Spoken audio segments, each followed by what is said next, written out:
je tour, dat is toch weer een toontje lager tour geworden. Ja, klopt. Want het grootste gedeelte van de liedjes die wij gaan spelen zijn toontje lage liedjes. En we spelen ze in de originele arrangementen. Originele toonsoorten zelfs nog. Mijn stem kan dat gelukkig nog aan. En daarom, gecombineerd met mijn stem en de liedjesarrangementen, is het gewoon een toontje lager. Nee, het is niet de originele bezetting. Ik heb in 2015, toen wij 30 jaar uit elkaar waren, heb ik alle oud-leden van Toontje Lager nog eens benaderd. Zo van, jongens, we hebben toch wel iets heel moois gedaan, iets heel speciaals. Nu worden de liedjes nog veel gedraaid, dus we mogen wel ergens trots op zijn.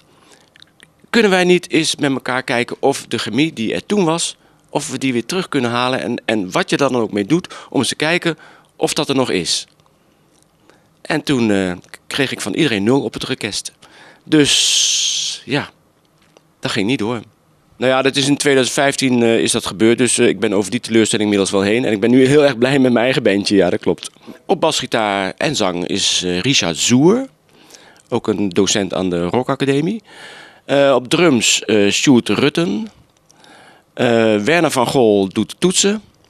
En Joost Vergozen, die afgelopen week nog tweede geworden is in de gitaristenpool van de Benelux, tweede. Op gitaar en zang. Echt goede muzikanten. En waar die ook echt altijd aanwezig zijn. Dus het is niet zo dat de ene keer de ene gitarist is en de andere keer de andere keer. Het is echt een band. En waar heb je ze ontmoet? Hoe ben je de mannen tegengekomen? Via. En we spelen eigenlijk al heel lang samen. En dus we zijn goed op elkaar ingespeeld. We hebben flink gerepeteerd voor deze tour. En het klinkt allemaal heel erg goed.